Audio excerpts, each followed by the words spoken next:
তার হাত থেকে যখন আমি ফোনটা কেড়ে নিই তখন সে দৌড়ে ঘরের ভিতরে চলে গেল এবং সে ঘরের ভিতর থেকে একটা বোম্বাই মরিচ নিয়ে চলে আসলো আমার সামনে। সে আমাকে বলতেছে এটা আপনার জন্য। আমি বললাম আমি এই মরিচ দিয়ে কি করব? সে বললো খেয়ে নেন। তানিয়া আমাকে প্রশ্ন করতেছে আপনি কোন ক্লাসে পড়েন? আমি বললাম আমি এবার এসএসসি কমপ্লিট করলাম। তানিয়া বললো আমিও এবার এসএসসি কমপ্লিট করেছি। তখন আমি আবার জিজ্ঞাসা করি সুমাইয়ার দিক তাকায় যে আপনি পড়াশোনা করেন কোন ক্লাসে? সে বললো আমি মাত্র ক্লাস 7-এ উঠছি। আমি বললাম ও ভালোই তো। সুমাইয়ার সাথে যখন আমার প্রথমবার দেখা হয় তখন সময়টা ছিল 2019 সালের মে মাসের 15 তারিখ। দিন মাসের কথা না হয় বাদই দিলাম, আমার প্রত্যেকটা সেকেন্ডের কথা মনে আছে। চলো সবাই আবার ঘটনায় চলে যাই। আমি সময়ের হাত থেকে ফোনটা নিয়ে নেই এবং আমার মাথায় একটা চট করে বুদ্ধি চলে আসে যে আমার ফোন নেই তাতে কি হয়েছে, ওর তো ফোন আছে, ওর নাম্বারটা আমার কালেক্ট করে নিতেই হবে।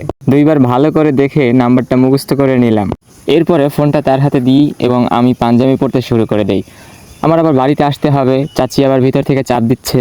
সুমাইয়া মন খারাপ করে বলল আর একটা দিন কি থেকে যাওয়া যায় না? এই প্রশ্নের কোনো উত্তর আমার জানা ছিল না। চাচি রেডি হয়ে বাসার সামনে অটো রিজার্ভ করে আনলো। চাচি, আমি ও তার 2 সন্তান সহ অটোতে উঠে বসলাম এবং পিছনে ফিরে দেখি সুমাইয়া মন খারাপ করে আমার দিকে তাকিয়ে আছে অপলক দৃষ্টিতে। তার চোখের যে কি এক মায়া সেটা আমি বলে কাউকেই বোঝাতে পারবো না। সুমাইয়ার পাশে থাকা তানিয়া আমাকে বলল যে ভাই আপনি কিন্তু ফোন করেন। সে আমাকে এটা ইঙ্গিত দিয়ে বলল। হঠাৎ করে অটো ছেড়ে দিল। আমরা সবাই প্রস্তুত ছিলাম, অটো না ছাড়ার কিছুই ছিল না। তো পিছন ফিরে আবারও তাকিয়ে দেখি যে সে আমাকে বাই বলতেছে এবং তার চোখ মুছতেছে, তার চোখে অঝরে যেন পানি ঝরতেছে, এরকম একটা অবস্থা। দীর্ঘ নিঃশ্বাস ছেড়ে এবার বাড়ির পথে রওনা হলাম। আর মনে মনে আমি শুধু নাম্বারটার কথা মনে করতেছি যে হ্যাঁ আমার মাথায় সঠিকভাবে সেট করে আছে কিনা এখনো।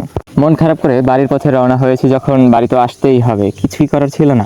বাড়িতে চলে আসলাম এবং বাড়িতে আসতে দেরি, তাকে ফোন করতে দেরি হয়নি এবং আমি সাথে সাথে একটা মেসেজ করলাম হাই আমি আরিফ। সে আমার মেসেজের কোনো রিপ্লাই দেয় না এবং সাথে সাথে আমাকে একটা ফোন করে যে আসসালামু আলাইকুম, আমি সুমাইয়া। আমি বললাম ওয়ালাইকুম আসসালাম, আমি আরিফ, আপনি কেমন আছেন? সে আমাকে বললো যে হ্যাঁ আমি খুব ভালোই আছি, আপনাকে আমার খুব পছন্দ হয়েছে। তো এই পছন্দটা আমি একদিনের জন্য চাই না, আমিও সব সময়ের জন্য চাই। এই কথাটা যখন সে আমাকে ফার্স্ট টাইম বললো তখন আমি বুঝতে পারি যে না, তার আমার চাওয়ার ভিতরে একটা মিল অবশ্যই আছে। আমি সরাসরি আপনি থেকে তুমিতে চলে গেলাম। আমি বললাম যে তোমাকে যখন আমি প্রথমবার দেখছি তখন আমার ভিতরটা এরকম একটা প্রশ্নবোধক চিহ্ন দাঁড়াইছে যে হ্যাঁ আমি তোমারে আদৌ চিনি নাকি চিনি না। তুমি কি আমার খুব পরিচিত কেউ একজন নাকি অপরিচিত কেউ একজন?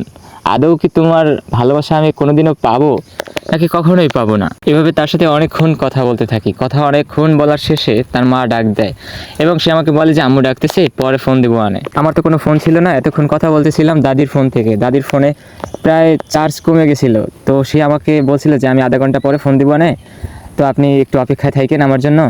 কি ভালোবাসা, কে দেখে কার ভালোবাসা। একটু পর পর কথা বলতাম, একটু পর পর মেসেজ কথা হইতো। তার আমার সাথে অনেক বন্ডিং মিশে গেছিল। তার আমার মনের চাওয়া পাওয়া যেন সবই এক।